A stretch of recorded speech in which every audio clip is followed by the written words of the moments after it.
गोविंद जय जय गोपाल जय जय।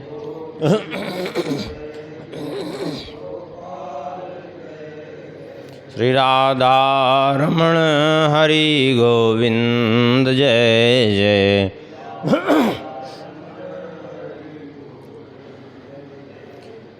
श्री राम जय जय रघुवीर जय जय।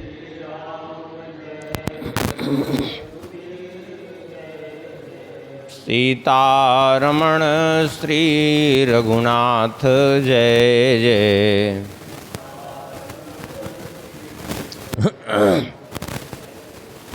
श्री राम जय जय रघुवीर जय जय।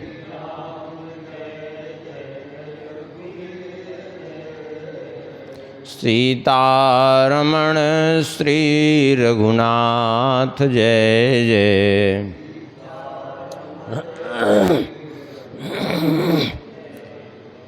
गोविंद जय जय गोपाल जय जय।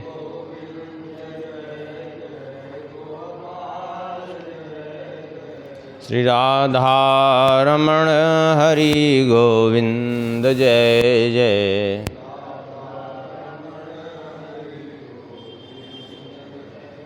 श्री वृंदावन बिहारी लाल की। श्री राधा श्याम सुंदर भगवान की। श्री सीताराम चंद्र भगवान की। श्री सिद्धि सदन बिहारी बिहारणी जू की। श्री कनक भवन बिहारी बिहारणी जू की। श्री हृदय बिहारी बिहारणी जू की। श्री हनुमान जी महाराज की।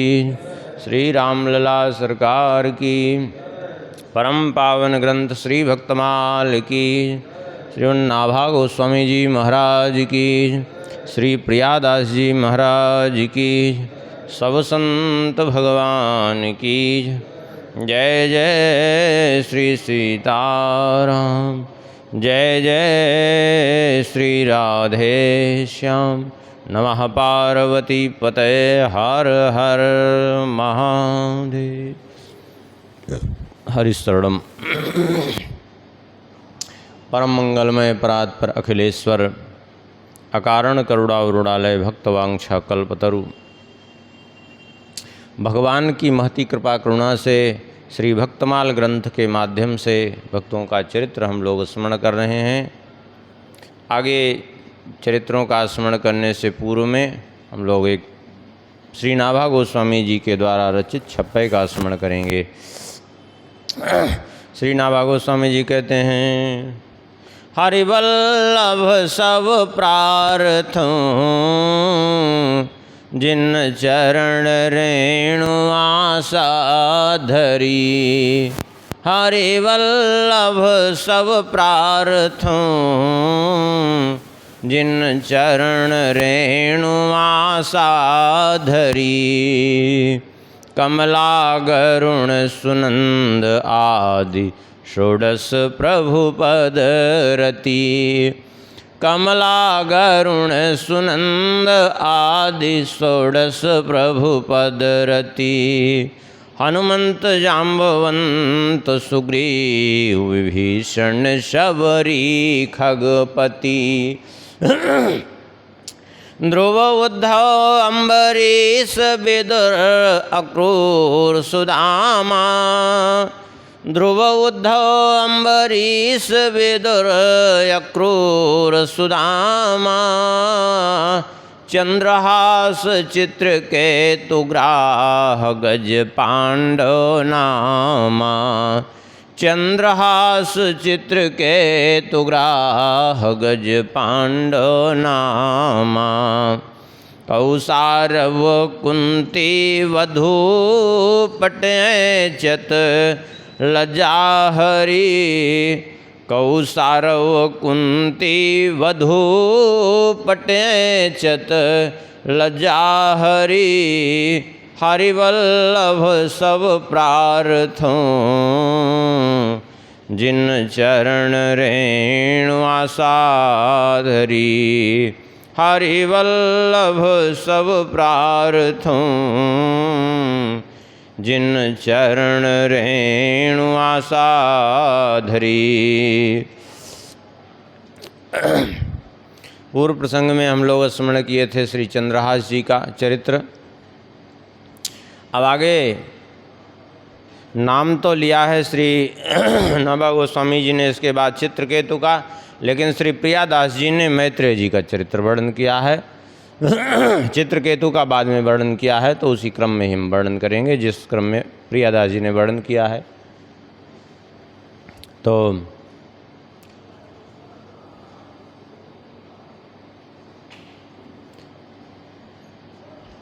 मैत्रेय जी महाराज का चरित्र वर्णन कर रहे हैं। यद्यप थोड़ा सा ही चरित्र वर्णन किया है, दो ही माने आधे कवित्व में, और फिर आगे उसी जो आधे कवित्व में इनका वर्णन कर दिया, और फिर आधे में चित्रकेतु का, उद्धव जी का, ध्रुव जी का, इन सब का नाम ले लिया, क्रूर जी का, इन सब का नाम ले लिया। श्री प्रियादास जी कहते हैं, कौ सारो नाम सो बखान कियो ना भाजू ने, कौ सारो नाम सो बखान कियो ना भाजू ने, मैत्रेय अभिराम ऋषि जान लीजिए बात में, मैत्रेय अभिराम ऋषि जान लीजिए बात में, आज्ञा प्रभु दई जाहु विदुर है भक्त मेरो, आज्ञा प्रभु दई जाहु विदुर है भक्त मेरो, करो उपदेश रूप गुण गात गात में, करो उपदेश रूप गुण गात गात में, चित्रकेतु प्रेम केतु भागवत ख्यात जाते, चित्रकेतु प्रेम केतु भागवत ख्यात जाते, पलट्यो जन्म प्रतिकूल फल घात में, पलट्यो जन्म प्रतिकूल फल घात में, अक्रूर आदि ध्रुव भय सब भक्त भूप, अक्रूर आदि ध्रुव भय सब भक्त भूप, उद्धव से प्यारने की ख्याति का पात पात में, उद्धव सो प्यारेन की ख्याति पात पात में। श्री नाभा गोस्वामी श्री प्रियादास जी कहते हैं, कौसारव नाम सो बखान कियो नाभाजू ने, मैत्रेय अभिराम ऋषि जान लीजिए बात में। जिनको कौसारो कह करके संबोधित किया श्री नाभा गोस्वामी जी ने, वो कौसारो कौन है? श्री मैत्रेय जी को ही कौसारो कहा है। भागवत में भी इनको कौसारो नाम से संबोधित किया गया है, ऐसा बात से नहीं है। क्यों? कुसारु जी के पुत्र थे इसलिए कौसारो, और इनकी माता का नाम था मित्रा, इसलिए इनका नाम मैत्रेय पड़ा था। तो इसमें कहीं संदेह करने की ज़रूरत नहीं है। जैसे श्री कृष्ण का वसुदेव पुत्र होने से क्या कहते थे लोग? वासुदेव।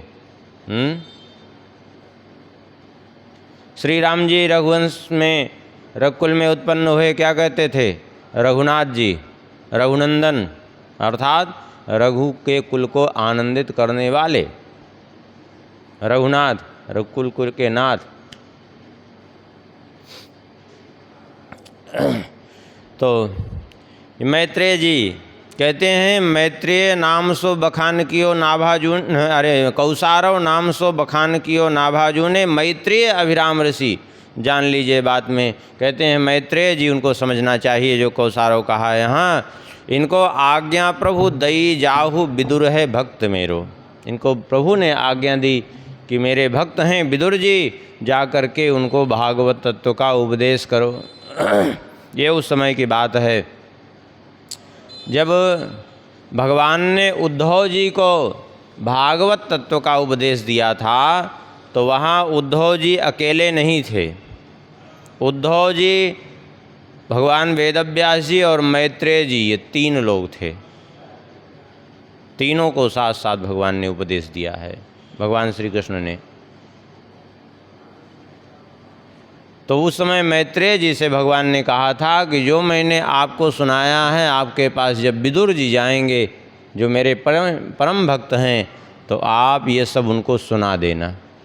वे आपके सामने जाकर जिज्ञासा करेंगे तो ये सारा चरित्र जो हमने जो उपदेश दिया आपको, वो उनको भी सुना देना। अब इनका थोड़ा सा मैत्रेय जी का हम पूर्व जन्मों का चरित्र लेते हुए चलें, तब थोड़ा सा अच्छे से समझ में आएगा। एक बार की बात है, भगवान श्री कृष्ण द्वैपायन वेद व्यास जी महाराज जा रहे थे तो उन्होंने देखा एक कीड़ा जो मार्ग में चल रहा था, वो बड़ी तेज़ी से भाग रहा था। उसको बड़ी तेज़ी से भागते हुए और व्यथित देख करके भगवान वेदव्यास जी ने कहा, अरे तुम्हें कौन सा इतना आवश्यक कार्य है जो इतनी तेज़ी से भाग रहे हो? तो उस कीड़े ने कहा कि भगवान वेदव्यास जी वो तो समर्थ हैं, सबसे बात कर सकते हैं, उनके लिए कोई समस्या नहीं। उस कीड़े ने कहा कि अभी नहीं, बाद में हम बताएंगे, अभी बताने लगेंगे तो फिर विलम्ब हो जाएगा, हमारे प्राण चले जाएंगे। बोले क्या मतलब है? बोले मतलब ये है कि मैं इतनी तेज़ी से इसलिए भाग रहा हूँ कि आप सुन रहे हैं बैलगाड़ी की ध्वनि हमको सुनाई पड़ रही है। बैल के गले में घंटियाँ बंधी रहती थी, तो वो बैलगाड़ी मार्ग में आ रही है, इसलिए मैं भाग रहा हूँ कि इस मार्ग से निकल करके मैं बाहर हो जाऊँ, और नहीं तो इस बैलगाड़ी के नीचे दब करके मेरा प्राणांत हो जाएगा। सुन करके भगवान वेदव्यास जी ने कहा कि बड़ी विचित्र बात है, तुम्हें इस कीट योनि में, एक छोटे से कीड़े की योनि में तुम्हें ऐसा कौन सा सुख मिल रहा है जो इस तुम जीवन की रक्षा करना चाहते हो? ऐसा क्या है? इसमें कोई सुख तो नहीं हमको दिखता। उसने कहा कि सुख तो किसी भी योनि में नहीं है, लेकिन जो जिस योनि में पड़ा है उसको छोड़ना नहीं चाहता। क्यों? इसलिए नहीं छोड़ना चाहता क्योंकि उसको ये भय बना रहता है कि कहीं इससे भी अधम योनि में न पहुंच जाऊं। प्रत्येक, जैसे कोई मरना क्यों नहीं चाहता, वो यही सोचता है कि कहीं इससे भी ज़्यादा दुर्दशा हमारी न हो जाए। सभी की ये दशा है। और दूसरी बात यह है कि जिस शरीर में कोई रहता है उस शरीर में उसकी स्वाभाविक आसक्ति हो जाती है। यही मेरी भी दशा है। तो मैं भी यही सोच करके दुखी हूँ कि कहीं ऐसा न हो कि मर करके किसी ऐसी योनि में चला जाऊँ कि जो इससे भी ज़्यादा अधम योनि हो। भगवान वेदव्यास जी ने कहा, तुम ऐसा सोचते क्यों हो, अब ये भी बता दो। क्या तुम्हें ऐसा लगता है कि तुम इसके पहले पूर्व में किसी अच्छी योनि में थे? उसने कहा, हाँ, इसीलिए तो मैं और भयभीत हूँ। क्या कहना चाहते हो? बोले, उसने कहा कि पूर्व जन्म में मैं भी एक मनुष्य ही था। पूर्व जन्म में मैं भी एक मनुष्य ही था। मैंने सदा जो है धर्म विरोधी आचरण किए, शास्त्र विरोधी आचरण किए। इस कारण से मेरी ये दशा हुई। वैसे तो मुझे नरक जाने का पूरा योग बन जाता कीट योनि में आने के बजाय, लेकिन 2 शुभ कार्य हमसे ऐसे बने थे जिनके कारण नरक की यातना न भोग कर ये कीट योनि मिल गई। बोले वो 2 शुभ कार्य कौन से तुमसे बने थे? बोले एक तो अपनी वृद्ध माता की हमने सेवा की थी, और दूसरे एक ब्राह्मण एक दिन अतिथि के रूप में आए थे। यद्यपि मैंने कभी जो है कोई पुण्य किया नहीं था, लेकिन वो ब्राह्मण आ गए अतिथि के रूप में, तो उनका स्वागत सत्कार मैंने उनकी सेवा की, तो उस पुण्य के प्रभाव से और माता जी की सेवा के प्रभाव से मैं नरक में तो नहीं गया, लेकिन ये कीट योनि में पहुंच गया। अब मैं सोचता हूँ कि अब न जाने आगे कौन सी योनि मिल जाए, इसलिए मैं भाग रहा हूँ। भगवान वेदव्यास जी ने कहा, अब कहेंगे उस कीट को ये सब कैसे ज्ञात था? वो कीट को इसलिए स्मरण आ गया पूर्व जन्म का सब, क्योंकि भगवान वेदव्यास जी का दर्शन हुआ उसको, इसलिए उसके भगवान वेदव्यास जी सामने खड़े होकर पूछ रहे हैं। भगवान वेदव्यास जी कौन है? साक्षात भगवान है। अब भगवान होने के कारण जब भगवान सामने हो तो माया अपने आप हट जाती है वहाँ से, तो उसको पूर्व जन्मों का स्मरण हो आया। भगवान वेदव्यास जी ने कहा, एक काम करो, तुम्हें भय करने की कोई आवश्यकता नहीं, इस कीट योनि से तुम्हारा उद्धार होना ही उचित है।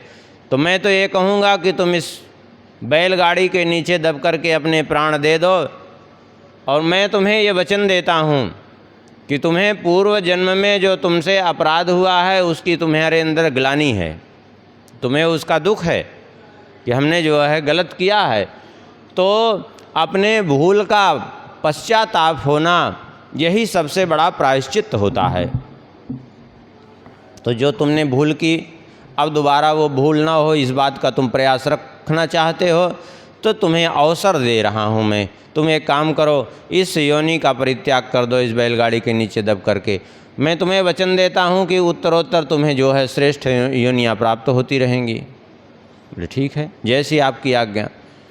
अब तो उसने क्या किया कि उसी बैलगाड़ी के नीचे दब करके अपने प्राण दे दिए। फिर वो धीरे धीरे जो है उस कीट योनि को छोड़ा, फिर पशु योनि में पहुंचा, फिर जो है गाय भैंस आदि होते हुए जो है फिर मनुष्य योनि में उसका चतुर्थ वर्ण में जन्म हुआ, फिर वैश्य वर्ण में जन्म हुआ, फिर क्षत्रिय वर्ण में उसका जन्म हुआ। उत्तरोत्तर व्यास जी की कृपा से उसकी वृद्धि होती रही। और भगवान वेदव्यास जी ने कहा था कि जब तुम पवित्र ब्राह्मण कुल में जन्म लोगे तब मैं तुम्हें आकर के फिर से उपदेश करूंगा, चिंता मत करो। क्षत्रिय कुल में जन्म हुआ, क्षत्रिय कुल में अपना जीवन भर छात्र धर्म का निर्वाह करके प्रजा की रक्षा करके, और उसके बाद जो है जा करके वन में तप किया, और तप करके अपने देह का परित्याग करके दूसरा जन्म हुआ ब्राह्मण कुल में। जब दूसरा जन्म उसका ब्राह्मण कुल में हुआ तब 5 वर्ष की अवस्था थी, उस समय भगवान वेदव्यास जी गए हैं। और भगवान वेदव्यास जी ने जाकर के सारस्वत मंत्र की दीक्षा प्रदान की, अर्थात भगवती सरस्वती जी का मंत्र प्रदान किया उसको। क्यों? भगवती सरस्वती जी बुद्धि की, ज्ञान की, विद्या की अधिष्ठात्री हैं। इनका मंत्र तुम जपो तो सारा वेद वेदांग का तुम्हें बोध होगा, और फिर जब वेद वेदांग का यथार्थ बोध हो जाएगा तो शास्त्र विरुद्ध आचरण जिससे कि बनेंगे नहीं। क्योंकि शास्त्र विरुद्ध आचरण मनुष्य क्यों करता है? क्योंकि शास्त्र का उसको बोध नहीं है। यदि ठीक से शास्त्र का बोध हो, आप कहेंगे बहुत लोगों को तो देखा जाता है शास्त्र विरुद्ध आचरण करते हुए। वास्तव में इसलिए देखा जाता है कि केवल पेट पढ़ने की विद्या तो उन्होंने सीख ली, लेकिन शास्त्र का बोध नहीं है। सत्य यही है उनको। यदि शास्त्र का बोध होगा तो शास्त्र विरुद्ध आचरण नहीं करेगा वो। केवल वो पेट पालने के लिए थोड़ा सा पढ़ लेना उसको शास्त्र का बोध थोड़ी कहते हैं। हाँ, और जो पेट पालने के लिए थोड़ा सा पढ़ लेते हैं वो आधी बात तो मानते हैं और आधी जानते हुए भी नहीं मानते हैं। क्यों? जो अपने मतलब की रहती है वो मानते हैं। अभी किसी के पास आप जाइए तो आपको उपदेश देना चालू करेगा। जाइए कहीं दीक्षा लेने के लिए भी तो क्या उपदेश देगा? बोले मात पिता गुरु प्रभु की बानी, बिनहि विचारी करिए शुभ जानी। माता पिता गुरु की आज्ञा मानो बिना विचार किए, शुभ जान करके। मातु पिता गुरु आयसु पाले, चले वो कुमग पग पर ही न खाले। कुमार्ग में चलने पर भी जो है तुम पतित नहीं होगे, ऐसा वो शिक्षा देगा। और इसी आड़ में वो ऊट पटांग शिक्षा दे करके उसको कुमार्ग में ले जाने की चेष्टा भी करेगा अपने स्वार्थ के लिए। लेकिन वो ये भूल जाता है उसी मानस में जहाँ का वो वचन सुना रहा है वहीं लिखा ये भी है, संपत्ति हरई शोक नहीं हरई, अस गुरु घोर नरक माह परई। क्यों इस बात को नहीं बोलता? क्योंकि आधी बात मानता है वो, क्योंकि शास्त्र का बोध नहीं है, वो पेट पालने की विद्या है, वो सत्य ही है, भले ही अनुचित लगे किसी को, लेकिन सच्चाई जीवन की ये है। क्योंकि अपने दोषों को छिपाना चाहता है वो, कहीं ना कहीं अपने को सत्य सिद्ध करना चाहता है वो, वास्तविकता में चलना नहीं चाहता उस मार्ग पे। तो भगवान वेदव्यास जी ने इनको सारस्वत मंत्र प्रदान किया और कहा तुम इसका जप करो। तो जप किया उस सारस्वत मंत्र का, और उस सारस्वत मंत्र के जप के प्रभाव से जो है उनको यथार्थ बोध हो गया, जो वास्तव में वास्तविक तत्व का बोध हो गया। जीवन भर धर्माचरण किया और जीवन भर धर्माचरण करके और फिर परलोक गमन हुआ। लेकिन वहाँ से फिर से जन्म हुआ और वही दूसरे जन्म में ऋषि कुसारु के पुत्र के रूप में उनकी पत्नी मित्रा के द्वारा इनका जन्म हुआ। और कुसारु पुत्र होने से कौसारो इनको कहा गया, और मित्रा के पुत्र होने से ही इनको मैत्रेय कहा गया। ये है इनका चरित्र।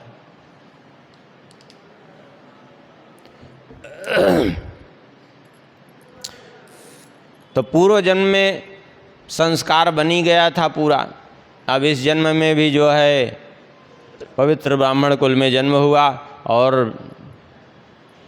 बचपन से ही भगवान के भक्ति में अपने मन को इन्होंने लगाया। और भगवान वेदव्यास जी के पिता पाराशर जी से इन्होंने विष्णु पुराण का श्रवण किया। विष्णु पुराण पाराशर जी की ही कृति है। पाराशर जी ने विष्णु पुराण इनको सुनाया और बृहद पाराशर होरा शास्त्र जो ज्योतिष का ग्रंथ है वो भी इन्हीं को सुनाया। इस ज्योतिष ग्रंथ का अध्ययन कराया और विष्णु पुराण का इनको अध्ययन कराया।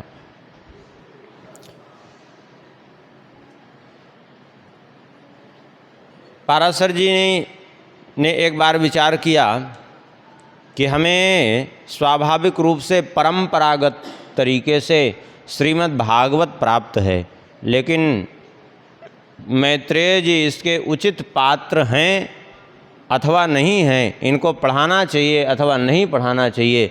ऐसा मन में विचार आया कि पहले इनकी परीक्षा ले लें, फिर इनको जो है पढ़ावें। यदि परीक्षा में सफल हो जाएं तो तब पढ़ावें।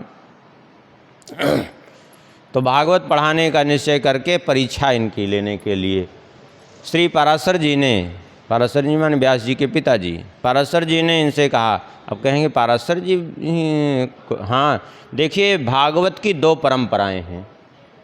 एक परंपरा यह है कि भगवान नारायण ने ब्रह्मा जी को सुनाया, ब्रह्मा जी ने नारद जी को, नारद जी ने व्यास जी को, व्यास जी ने सुखदेव जी को सुनाया। दूसरी परंपरा यह है कि भगवान शेष जी ने सनत कुमार जी को, सनकादिक ऋषियों को सुनाया। और कथा में महात्म्य में सुनते हैं भागवत, सनकादिकों ने नारद जी को सुनाया और सनकादिकों ने सांख्यायन मुनि को भी सुनाया है। और सांख्यायन मुनि से बृहस्पति जी को प्राप्त हुआ और बृहस्पति जी से पाराशर जी ने प्राप्त किया। अब पाराशर जी ने बाद में मैत्रेय जी को वही कथा सुनाई है और पाराशर जी ने व्यास जी को भी सुनाई है, क्योंकि उनके पुत्र ही हैं। तो व्यास जी को दोनों जगह से भागवत प्राप्त हुई है, एक तो इस परंपरा से, दूसरे उस परंपरा से, और व्यास जी से सुखदेव जी को प्राप्त हुई, सभी जानते हैं। ये दो परंपराएं भागवत की हैं और दोनों ही शुरुआत से चली हैं, एक भगवान नारायण से, दूसरी भगवान शेष जी से। तो शेष जी भी भगवान ही हैं, वो उनसे अभिन्न हैं, वो केवल स्वरूप मात्र दूसरा है उनका, बाकी वो भगवान ही हैं, उनसे भिन्न नहीं है।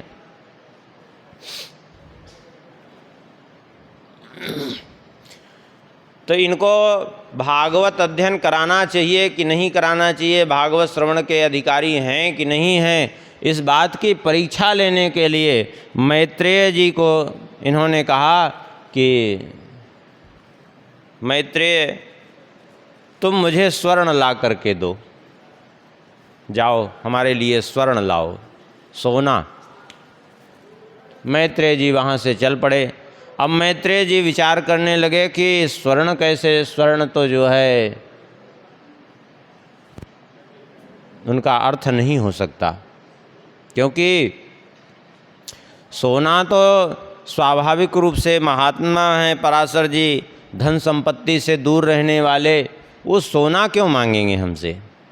हाँ, जैसे श्री चैतन्य महाप्रभु जी भेजे, लोगों को एक अविश्वास था कि विष्णुपुरी जी काशी में रहते हैं मुक्ति के हेतु से, तो उन्होंने भेज दिया एक व्यक्ति को विष्णुपुरी जी का भाव प्रकट करने के लिए, कहा जाओ विष्णुपुरी जी से कहना कि रत्नों की माला दे दें हमको।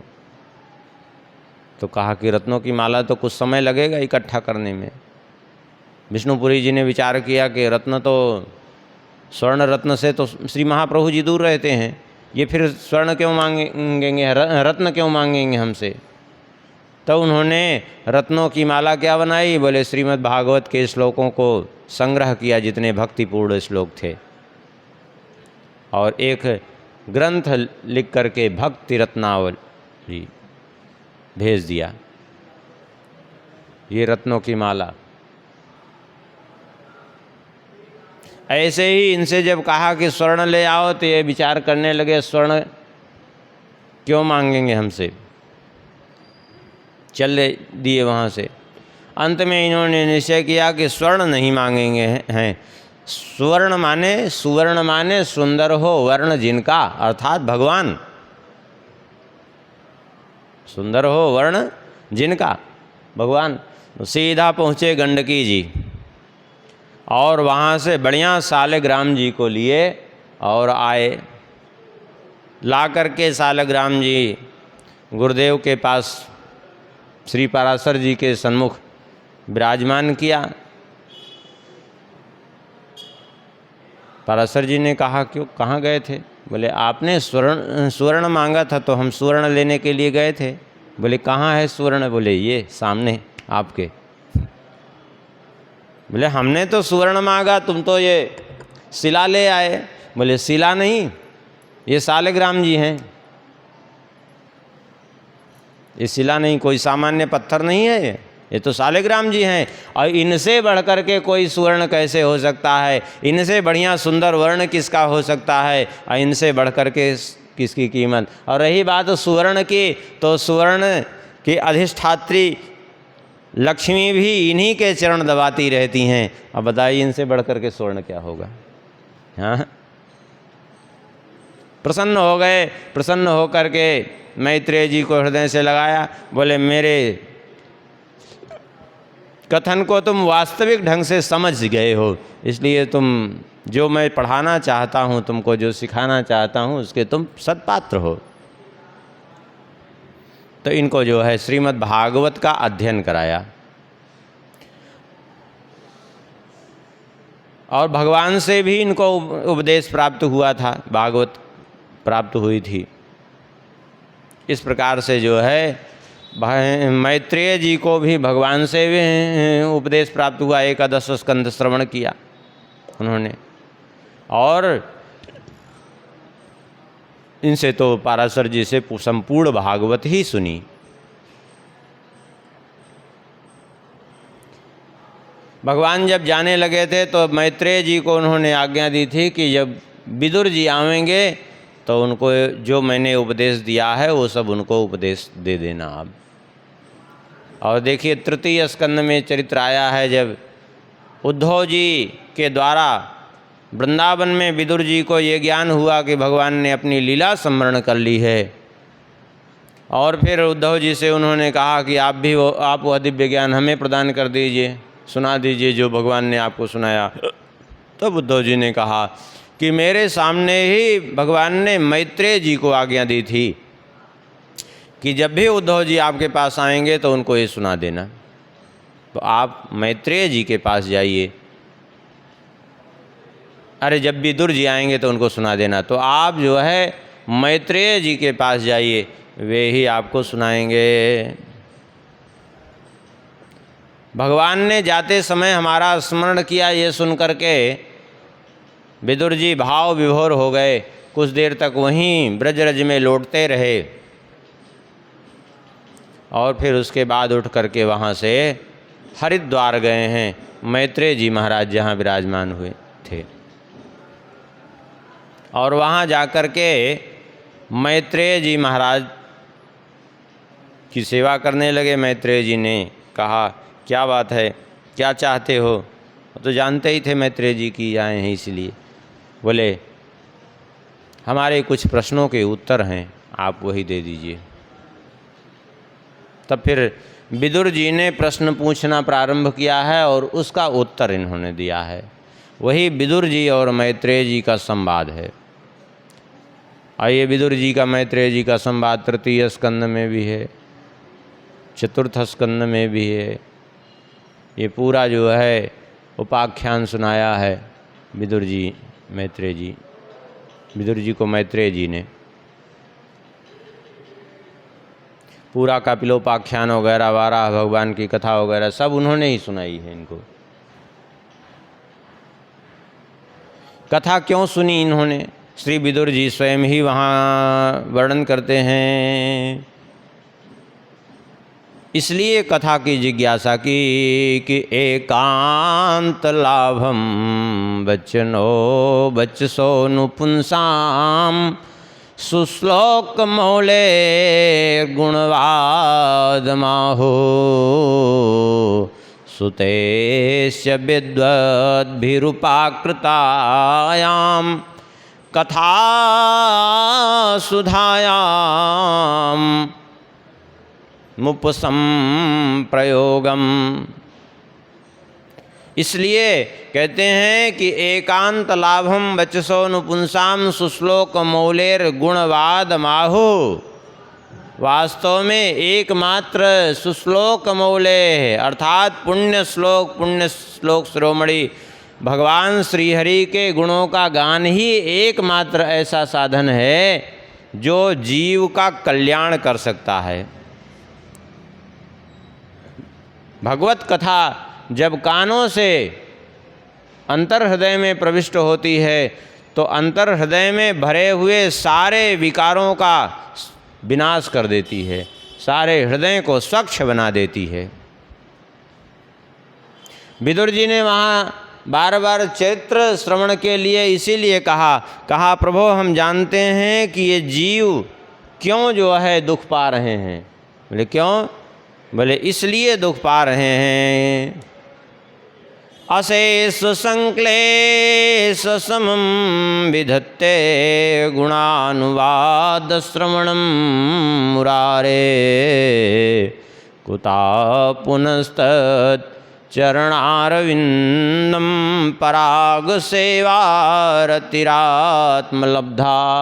ये भगवत विमुख होने के कारण दुख पा रहे हैं। और ये जो चरित्र सुनाएंगे तो चरित्र ही एक ऐसा है जो भगवत विमुख जीवों को भगवत सन्मुख बना देता है। अशेष संक्लेश समम विधत्ते गुणानुवाद श्रवणम मुरारे। संपूर्ण जो है पाप राशि का विनाश कर देता है। संपूर्ण अक्लेश अशेष संक्लेश समम विधत्ते, संपूर्ण क्लेश का विनाश कर देता है। आप कहेंगे क्लेश का विनाश करने की बात कह रहा है, यहाँ पाप का विनाश करने की अथवा भक्ति प्रदान करने की बात तो नहीं कह रहा है। अब देखिए एक बात समझिए, यहाँ क्लेश विनाश का तात्पर्य केवल क्लेश शारीरिक कष्ट नष्ट होने की बात नहीं कही जा रही है। अशेष संक्लेश, क्लेश नष्ट नहीं कहा जा रहा है, अशेष संक्लेश समम विधत्ते, संपूर्ण संक्लेश, समुपसर्ग लगा है, सम्यक प्रकारेण क्लेश समम विधत्ते, संपूर्ण क्लेश का विनाश करता है।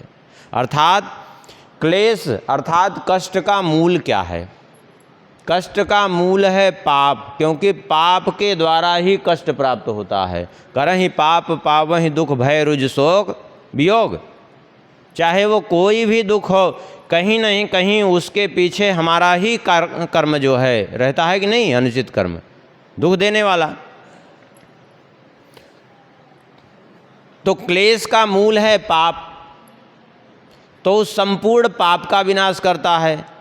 लेकिन पाप का मूल कौन है? पाप का बाप कौन है?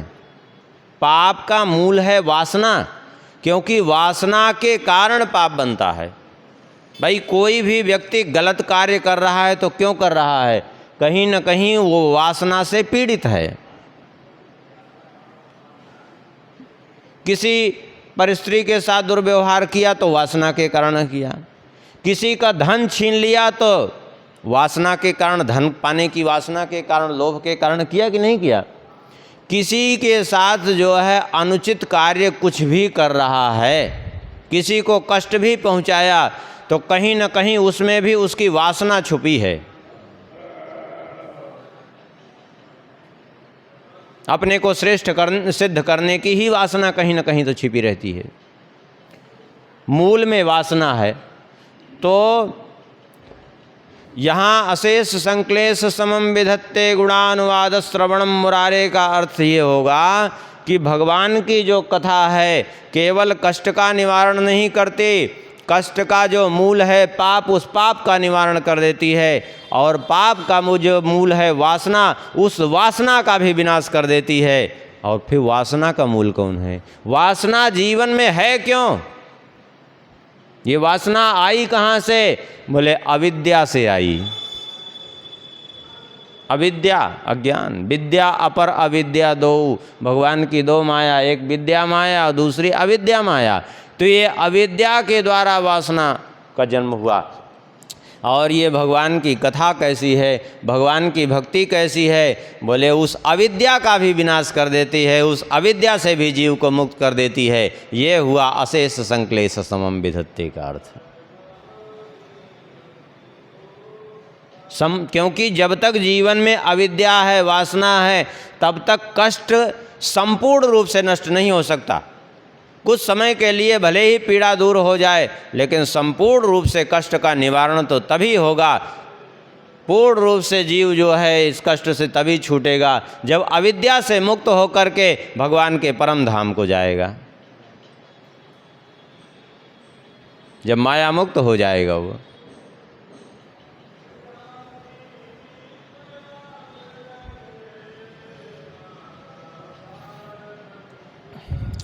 इसलिए कहा कि आप कथा सुनाइए। कथा जिसको हम लोग साधारण ले लेते हैं, ये इतनी साधारण है नहीं। इसके मूल में यदि गूढ़ता का विचार किया जाए तो जितना अंदर प्रवेश करते जाएं उतना गूढ़ता निकलती चली जाएगी। अवंत में जो है कुछ नहीं बचेगा, एकमात्र भगवान ही बचेंगे। कथा सुनने का अंतिम फल भगवान, भगवान का प्रेम।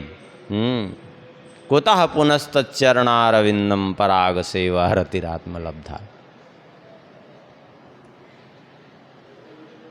भगवान के चरणों में रति हो जाना, प्रीति हो जाना, यही कथा का अंतिम फल है। इसलिए मैत्रेय जी ने कहा, आप तो हमें, मैत्रेय जी से विदुर जी ने कहा, आप हमें कथा सुनाइए। और फिर मैत्रेय जी ने उनको कथा सुनाई है। अब वो कथा जो सुनाई है वो तो उसमें भागवत जी में वर्णित ही है। इसके बाद चित्रकेतु का नाम लिया इसी छप्पे में, चित्रकेतु का स्मरण कर लेते हैं। ये चित्रकेतु का चरित्र भी भागवत जी में वर्णित है।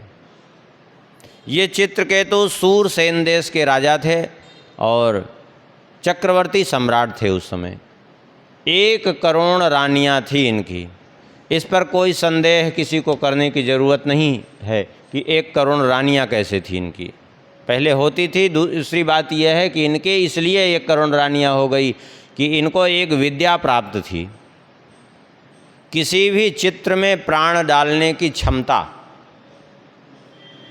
इसलिए नाम इनका था चित्रकेतु। कोई चित्र बना दे, जैसे तैसे उस चित्र में प्राण का आधान कर देते थे। धीरे धीरे 1 करोड़ रानियां हो गई, लेकिन बड़ी विचित्र बात यह है कि संतान एक की भी नहीं थी। कहीं संतान नहीं, एक के भी संतान नहीं थी। परिणाम ये हुआ कि बड़े दुखी थे चक्रवर्ती सम्राट होते हुए भी। एक बार महर्षि अंगिरा जी आए इनके यहाँ। श्री अंगिरा जी ने इनको दुखी देखा, पूछा कि क्यों दुखी हो, तुम्हारे पास कोई कमी है नहीं। अंगिरा जी तो गए थे इनको परमार्थ तत्व का उपदेश करने के लिए, लेकिन इन्होंने अंगिरा जी से एक ही प्रार्थना की कि हमें पुत्र प्रदान कर दीजिए, हम पुत्र न होने से दुखी हैं। अंगिरा जी को अच्छा तो नहीं लगा, लेकिन विचार करके देखा तो उनके भाग्य में पुत्र सुख नहीं था। लेकिन फिर भी अंगिरा जी ने यज्ञ कराया और यज्ञ करा करके इनको दिव्य यज्ञ का चरु प्रदान किया और कहा इस चरु को सूंघ करके और अपनी पत्नी कृतद्युति को दे दो, ज्येष्ठ रानी को। ठीक है। उनकी पत्नी कृतद्युति ने जब उस चरु को ग्रहण किया तो उनको गर्व हुआ। जाते जाते अंगिरा जी एक बात कह गए थे चरु देते समय कि ये तुम्हें जो पुत्र प्राप्त होगा ये हर्ष और शोक दोनों ही प्रदान करेगा। तो पुत्र हुआ तो बड़ी प्रसन्नता हुई, खूब उत्सव मनाया, खूब दान दिया, सब कुछ किया। लेकिन विचित्रता तो ये हो गई कि पुत्र मोह के कारण ये रानी कृतद्युति के पास तो जाते, बाकी रानियों की तरफ से उपेक्षा होने लगी। तो बाकी रानियों के पास नहीं जाते, तो उन्होंने उपेक्षा का अनुभव किया और उन सब ने आपस में सलाह की और सलाह करके बच्चे को विष दे दिया।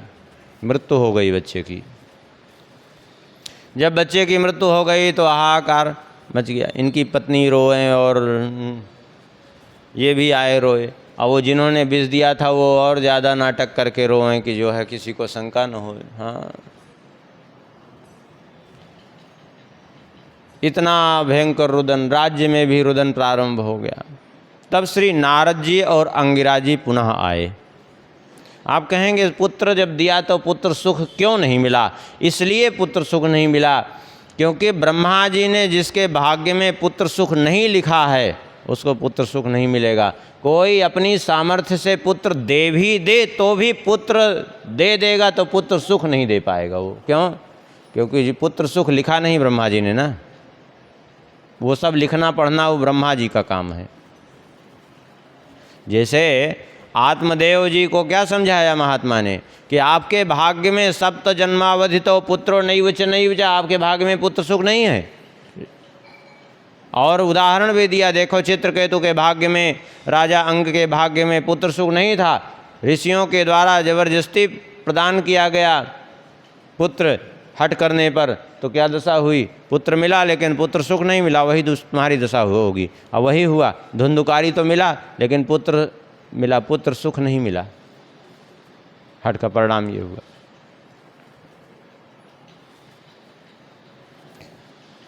रो रहे थे तो नारद जी और अंगिरा जी पधारे, पूछे तुम रो क्यों रहे हो? दोनों के चरणों में प्रणाम करके कहा, महात्मन आप लोग कौन हैं जो इस दुख की घड़ी में हमारे लिए आश्वासन प्रदान करने आए हैं। अंगिरा जी ने कहा, मुझे ध्यान से देखो, मैं वही अंगिरा हूँ जिसने तुम्हारा यज्ञ कराया था, चरु प्रदान किया, जिससे तुम्हें पुत्र हुआ। और ये हैं नारद जी, हमारे साथ में आए हैं। नारद जी ने कहा, तुम रो क्यों रहे हो? बोले, रो रहे हैं, हमारा पुत्र मर गया है। भाई तुम्हें ये कैसे पता कि तुम्हारा पुत्र है? अरे बोले, हमारा ही तो पुत्र है। कोई बात नहीं, एक काम क्यों न करते हैं, तुम्हारे पुत्र को कहिए तो हम बुला लेते हैं, यमलोक से फिर से आ जाएगा। बोले ठीक है, बुलाइए। नारद जी ने जीवात्मा का आवाहन किया, जीवात्मा आकर के फिर से प्रवेश कर गया शरीर में। आकर के जीवात्मा ने प्रवेश किया शरीर में। नारद जी ने कहा, देखो ये सब तुम्हारे माता पिता हैं, ये सब रो रहे हैं, तुम्हारे बिना बड़े दुखी हैं, इसलिए तुम इस शरीर में रह करके इनको सुख दो। जीवात्मा ने कहा, कौन जन्म के माता पिता हैं ये हमारे? अरे न जाने कितने जन्म हमने लिए, हम किस किस माता पिता के चक्कर में भटकते फिरेंगे।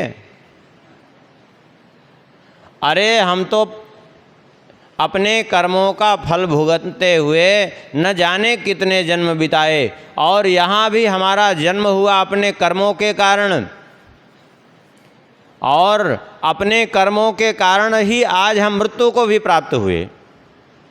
लेकिन अब हमारा जीवन सार्थक हो गया, अब हमें जो है इस शरीर में रहना ही नहीं है, क्योंकि फिर रहेंगे तो फिर कर्म बनेगा।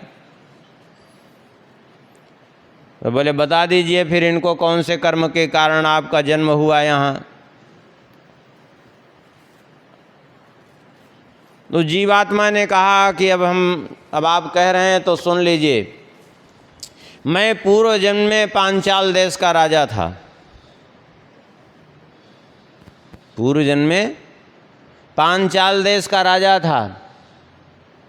मैंने धर्म पूर्वक अपने राज्य का, प्रजा का परिपालन किया, और फिर उसके बाद जो है राज्य का उत्तराधिकारी नियुक्त करके अपने पुत्र को, और मैंने वन की ओर प्रस्थान किया।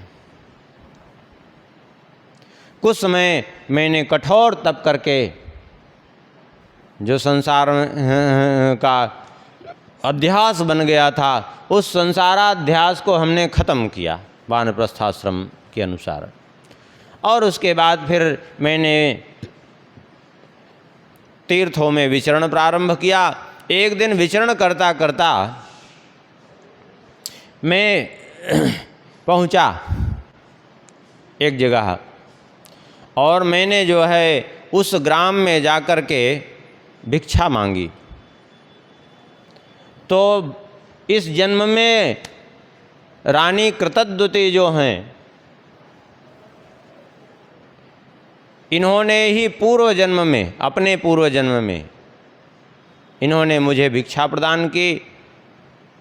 भोजन बनाने के लिए कंडे प्रदान किए, और मैंने बिना जांच किए भोजन बनाया, और उन कंडों में चींटियां भरी हुई थी। मैंने देखा नहीं, अनजान में, बिना जान के अनजान में ही मुझसे ये दोष बन गया कि मैंने कंडों की जांच नहीं की, आग लगा दी उसमें, और वे सारी चींटियां जल करके भस्म हो गई। लेकिन इतने दिनों जो मैंने भगवान की आराधना की थी, साधना की थी, उसके बाद भगवान को भोग लगाया, स्वीकार किया उसको प्रसाद रूप में, इसके प्रभाव से एक ही जन्म में मेरा सारा भुगतान हो गया। नहीं तो ये चींटियां कौन है? वो चींटियां ही इस जन्म में बदला लेने के लिए इन सब माताओं के रूप में जन्म लिया, जो ये हमारी सौतेली माताएं हैं, और इन्होंने ही जहर दे करके मुझे मारा है, जो रो रही हैं सब। वो सारा पोल पट्टी सब जो रो रही थी सब खुल गई उनकी। ये तो सब नाटक है रोने का। जो आप कह रहे हैं कि ये सब ये दुखी हैं, यार दुखी कोई नहीं, ऐसे यही सब मारने वाली तो यही हैं। तो हमने पूर्व के कर्म का फल भोगा, इन सब ने हमें जो है मार डाला। ये तो भगवान की कृपा रही, जो हमने भगवान की आराधना इतने समय की थी पूर्व जन्म में, और भगवान को भोग लगा करके ही ग्रहण किया था, उसका फल है कि भगवान ने हमें ऐसा सुअवसर दिया कि एक ही जन्म में सब ने मिल करके बदला ले लिया। और नहीं तो इतने जन्म मुझे जितनी चींटियाँ थी उतने जन्म लेना पड़ता, ये सब बार बार मुझे तड़पा कर मारती, क्योंकि हमने अनजान में इनको जलाया था। तो इसलिए जो है मैं मुक्त तो पिछले ही जन्म में हो गया होता भगवान की आराधना के प्रभाव से, लेकिन ये जो मुझसे कर्म बन गया था, अज्ञात रूप से मेरे द्वारा जो पाप बन गया था, इस पाप का फल मुझे प्राप्त करने के लिए ये दूसरा जन्म मिला, और उसका फल मैंने प्राप्त कर लिया। अब जो है मेरा सारा कर्म समाप्त हो गया है, अब मैं जो है इस शरीर से मुक्त हूँ, अब मैं भगवान के परम धाम को जा रहा हूँ। आपके बुलाने से मैं आ गया इस शरीर में, लेकिन अब आपको प्रणाम है, अब मुझे आज्ञा दीजिए, कह करके वो जीवात्मा फिर से जो है चला गया। अब उन स्त्रियों को बड़ा पश्चाताप हुआ, तो लेकिन अब पश्चाताप इसलिए नहीं हो रहा था कि हमारा भेद खुल गया, बल्कि अब इसलिए पश्चाताप हो रहा था कि ये लो, जब उसने अनजान में पाप किया तो उसकी क्या दशा हुई, हमने तो जानबूझ के बच्चे को मारा है, अब क्या होगा। फिर उन सब ने जो है विधिवत उसका प्रायश्चित्त किया है, और ये सब सुन करके उस जीवात्मा के द्वारा चित्रकेतु को वैराग्य हो गया। और जो चित्रकेतु को वैराग्य हो गया तो चित्रकेतु वहाँ से चल पड़े। नारद जी के निर्देशानुसार उन्होंने भगवान शेष जी की आराधना की।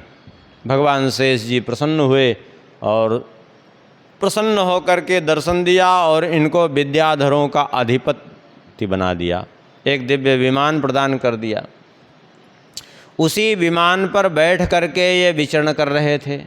एक दिन विचरण करते करते ये पहुँचे तो देखा भगवान शंकर जी पार्वती जी को अपनी गोद में बैठाए हुए थे और उपदेश कर रहे थे।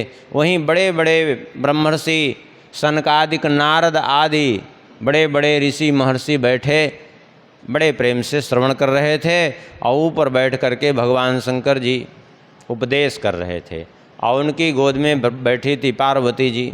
ये देख करके जो है इन्होंने हंसी उड़ा दी। वहीं विमान पर बैठे बैठे ही इन्होंने कह दिया, ये देखो एस लोक गुरु साक्षात धर्मम वक्ता शरीरणाम, ये लो ये सारे जगत के गुरु हैं, इनको देखो ये धर्म का उपदेश दे रहे हैं और पत्नी को बैठाए हुए हैं गोद में, इतना भी वो नहीं है। अरे ये धर्म का उपदेश कर रहे हैं कि निर्लज्जता का उपदेश कर रहे हैं। तो अरे कोई भी सामान्य पुरुष भी अपनी पत्नी के साथ जो है एकांत में बैठता है, व्यवहार करता है। ये तो भरी सभा में गोद में लिए बैठते हैं। अब ये क्या है? भगवान शंकर जी तो कुछ नहीं बोले, मुस्कुरा करके केवल रह गए, क्योंकि वो तो भगवान शंकर जी हैं, उनके ऊपर कोई प्रभाव नहीं पड़ता। कोई कुछ कहे क्या कहे, कोई उससे फर्क ही नहीं पड़ता भगवान को, क्योंकि वे मन वाणी से परे हैं, वो भगवान हैं वो। अब तो जो है लेकिन पार्वती जी को सहन नहीं हुआ। पार्वती जी उठ के खड़ी हो गई और पार्वती जी ने कहा, अरे दुष्ट, तू ही जगत का शासन करने के लिए आ गया। जो तुझे शंकर जी में दोष दिख रहा है, हम में दोष दिख रहा है, तू शिव जी का दोष देखता है। अरे यहीं तेरे गुरु नारद जी बैठे हैं, यहीं सनकादिक बैठे हैं, बड़े बड़े ऋषि महर्षि यहाँ बैठे हुए हैं। इनको दोष नहीं दिख रहा है, तुझे दोष दिख रहा है। तुझे जो है भगवान का पार्षदत्व प्राप्त हो गया, शेष जी की कृपा हो गई, लो तुझे अभिमान हो गया।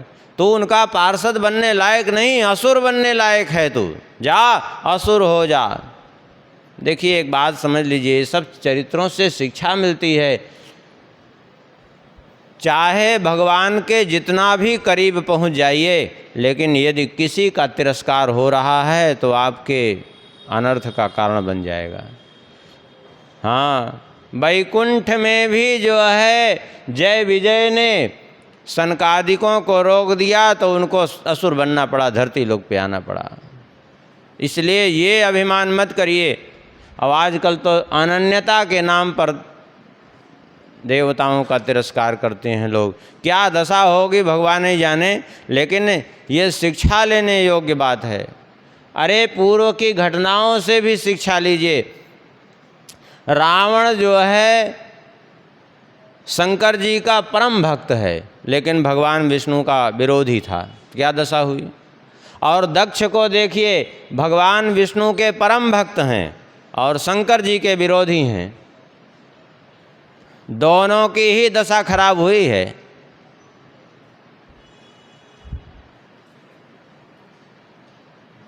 भगवान के तो भक्त ही थे दक्ष, लेकिन शंकर जी के विरोधी थे वो। इसलिए कभी भी जो है शिवस्य हृदय विष्णु, विष्णुस्य हृदय शिवा, शिवाय विष्णु रूपाय शिव रूपाय विष्णुवे। शिव और विष्णु में कोई भेद नहीं है, भेद मानना भी नहीं चाहिए। आज बड़ी दुर्दशा खराब है। गुरु बनाया क्यों जाता है? इसलिए बनाया जाता है कि ये सदा सर्वदा के लिए जीवन से भेद बुद्धि का विनाश हो जाए। विचार करिए, गुरु क्यों बनाया जाता है? क्या इसलिए गुरु बनाते हैं कि भगवान की प्राप्ति हो जाए? यदि इसलिए कह दें तो कितने आपको ऐसे उदाहरण दे देंगे कि जो है जिनको भगवान पहले मिल गए, गुरु उन्होंने बाद में बनाया। कितने ऐसे उदाहरण मिल जाएंगे आपको। और यदि कह दिया जाए केवल मोक्ष की प्राप्ति के लिए, तो कितने ऐसे आपको उदाहरण मिल जाएंगे कि बिन गुरु बनाए मोक्ष पा गए वो। तब फिर बनाया किस लिए जाता है? बोले भेद बुद्धि का विनाश करने के लिए। लेकिन आजकल भेद बुद्धि डाल रहे हैं लोग, गुरु लोग ही। लोग घर में रहते हैं, सोचते हैं रामकृष्ण नारायण तो एक ही हैं, वही भगवान नारायण हैं, वही रामकृष्ण के रूप में अवतार लेते हैं। और यहाँ आके ऐसा भेद बुद्धि लोगों में डाल दी जाती है कि वो राम जी की उपासना करेंगे तो कृष्ण भगवान की निंदा करने लगेंगे, और कृष्ण भगवान की उपासना करेंगे तो राम जी की निंदा करने लगेंगे। आप बताओ क्यों?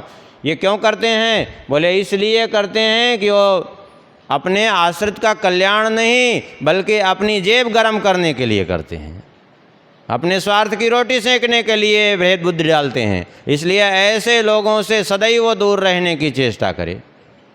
जो ऐसे भेद बुद्धि डालता है उससे हमेशा दूरी बनाए रखिए, क्योंकि वो आपका कल्याण नहीं कर सकता, आपको पतन के गर्त में ले जाके गिरा देगा। हाँ,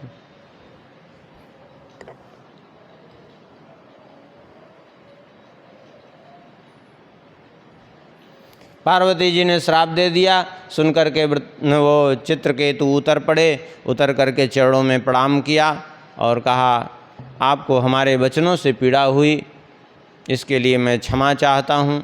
अब रही बात हमारे प्रारब्ध में असुर योनि में जाना है, तो मुझे उससे कोई कष्ट नहीं है। जहाँ है सब भगवान का भजन ही करना है, चाहे असुर योनि में रहें चाहे मनुष्य योनि में रहें, चाहे भगवान के धाम चले जाएं और चाहे नरक चले जाएं। लेकिन आपको मेरे वचनों से पीड़ा हुई, इसके लिए मैं क्षमा चाहता हूँ। पार्वती जी ने उस समय ये कहा था कि तुम इनमें दोष देखते हो शंकर जी में। शंकर जी पार्वती जी में कोई भेद नहीं है, सत्य ही है। इसलिए वो गोद में बैठे रहें तो बगल में भगवान शंकर जी के अर्धांग में सदा पार्वती जी का निवास होता है, वो अलग हो ही नहीं सकती उनसे। हाँ, तो दोष कहाँ है? आधा अंग शिव हैं तो आधा अंग पार्वती जी। दोनों में भेद नहीं मानना चाहिए। जैसे सीताराम राधा श्याम, उनमें भेद नहीं मानना चाहिए, क्योंकि दोनों ही तत्वतः एक ही हैं। एक ज्योतिर्भूत वेदा राधा माधव स्वरूपगम। एक ही दिव्य ज्योति के दो स्वरूप हैं, राधा माधव, सीता राम। ऐसे ही एक ही ज्योति के दो भेद हैं, गौरी शंकर अलग नहीं हैं, उनमें भेद मानना ही नहीं चाहिए।